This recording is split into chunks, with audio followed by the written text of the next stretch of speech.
syirik dalam uluhiyah atau penyekutuan Allah dalam hal uluhiyah. Nah, maksud syirik dalam uluhiyah ini adalah i'tiqadu anna ghairallahi ta'ala yastahiq an yu'bad atau sarfu syai'in minal ibadah li ghairih. I'tiqad, meyakini bahwasanya ada selain Allah yang berhak untuk disembah. Meskipun tidak melakukan sesuatu ya. Jadi keyakinan, adanya i'tiqad, keyakinan, kepercayaan bahwa ada selain Allah yang berhak pula untuk diibadati atau disembah. Ini termasuk syirik. Demikian pula mempersembahkan ya sesuatu dari ibadah, dari peribadatan kepada selain Allah Ta'ala. Jadi syirik uluhiyah ada dua bentuknya secara global ya.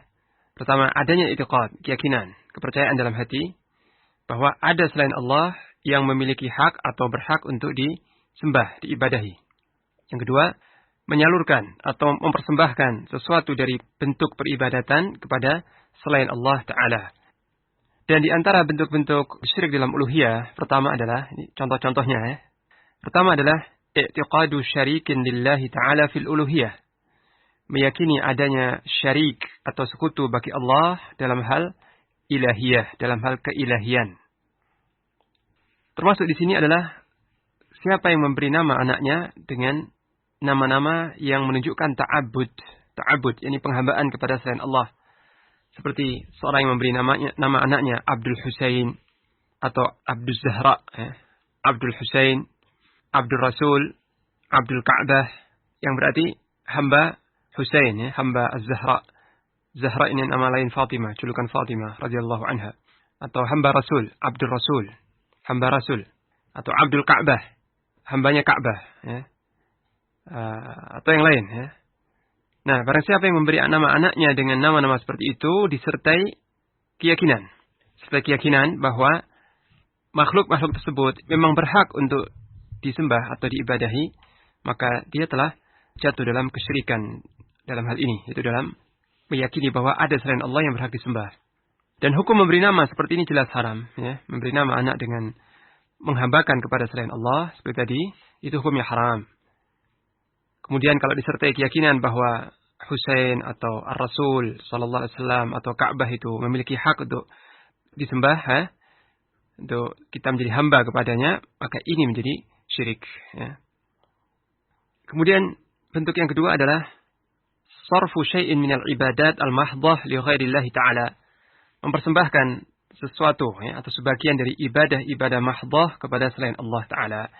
Dan ibadah itu mencakup ibadah hati, ya, qalbiyah, ibadah hati, qauliyah, ucapan, dan amaliyah atau perbuatan. Ya. Jadi ibadah dengan segala bentuknya, baik itu ibadah qulub, ibadah hati, ibadah qaul, perkataan, ataupun ibadah amal, perbuatan. Semua bentuk ibadah ini adalah hak Allah semata. Tidak boleh disalurkan atau dipersembahkan kepada selain Allah Ta'ala. Maka barang siapa yang mempersembahkan, mengalamatkan sebagian dari bentuk-bentuk ibadah tersebut kepada selain Allah, maka dia telah terjatuh dalam asyirkil akbar, ya, kesyirikan akbar. Na'udzubillah min dzalik. Contohnya adalah syirik dalam doa, ya, atau memohon, ya, doaul mas'alah, ya, berdoa yang berupa permohonan, permintaan. Dan doa, sebagaimana telah kita ketahui bersama, adalah ibadah. Ya. Dan ini disyariatkan untuk Allah semata. Ya. Hanya boleh ditujukan kepada Allah semata. Itu seorang hamba meminta, ya, memohon dari Rabb-nya sesuatu yang bermanfaat bagi dirinya, ya, atau menghindarkan darinya sesuatu yang dia khawatirkan. Jadi memohon manfaat atau memohon dihindarkan dari mudarat, dari bahaya. Manfaat ini luas, ya. Bisa bentuknya rizki, kesehatan, keselamatan, dan seterusnya. Anak, keturunan, dan seterusnya.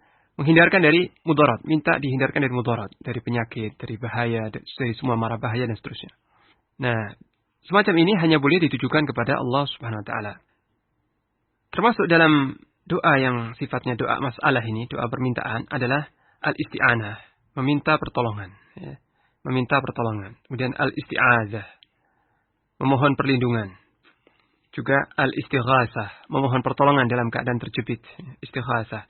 Ini semua termasuk dalam bagian doa, termasuk dari cakupan doa yang hanya boleh ditujukan kepada Allah Subhanahu Wa Taala. Nah, kenapa doa ini suatu ibadah yang hanya hak Allah semata? Diterangkan oleh Al-Khattabi rahimahullah, karena makna doa itu adalah permohonan seorang hamba kepada Rabb-Nya yang Maha Agung dan Maha Mulia, memohon inayah, ya, perhatian, dan ma'unah serta pertolongan. Dan hakikat doa itu adalah izharul iftiqar ilaih wa tabarru' minal hauli wal quwah, menunjukkan kemiskinan, ya. Jadi hakikat doa itu adalah menunjukkan iftiqar, kefakiran seseorang kepada Allah, serta berlepas dirinya seseorang itu dari kemampuan dan daya upayanya. Dan ini merupakan salah satu ciri ibadah atau penghambaan. Serta adanya rasa azillah, ya, kehinaan di hadapan Allah SWT. Dan di dalam doa juga terkandung makna as-sana, terkandung nilai pujian serta sanjungan bagi Allah Ta'ala. Serta menisbatkan sifat al-jud wal-karam, sifat pemurah dan dermawan hanya kepada Allah SWT. Jadi karena doa mengandung, mencakup semua makna-makna itu, maka di sini jelas sekali doa adalah ibadah. Karena barang siapa yang berdoa atau memohon, berarti dia menampakkan kemiskinannya kepada Allah, berlepas diri dari kemampuannya, ya, sudah menyerah, pasrah, nggak mampu, mengakui ketidakkemampuannya dalam masalah yang dia mohon bantuan kepada Allah, kemudian merasakan kehinaan, kerendahan di hadapan Allah, dan sebaliknya menyanjung Allah SWT, dan terkandung keyakinan bahwa Allah Maha Pemurah, Maha Dermawan, Maha Berkuasa, Maha Mendengar, dan Maha Mampu mengabulkan doa-doanya. Nah, jelas ini adalah suatu bentuk ubudiyah, ya, penghambaan yang jelas sekali. Oleh karena itu, dalam sebuah hadis disebutkan, ad-du'a huwal ibadah. Doa itu adalah ibadah. Bahkan doa termasuk akhasul ibadat, ya, ibadah yang khusus sekali, ya. Termasuk ibadah yang khusus sekali, ya. Jelas sekali nilai atau bentuk peribadatan di dalam doa tersebut.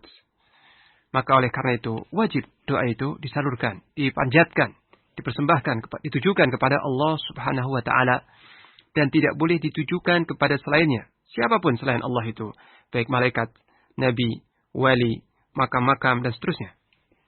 Maka apabila permohonan seperti ini ditujukan kepada makhluk, siapa saja makhluk itu, baik itu masih hidup atau telah meninggal, baik nabi atau wali atau malaikat atau jin atau dewa dan seterusnya, nah ini termasuk syirik akbar, ya, yang mengeluarkan seseorang dari agama Islam ini, ya.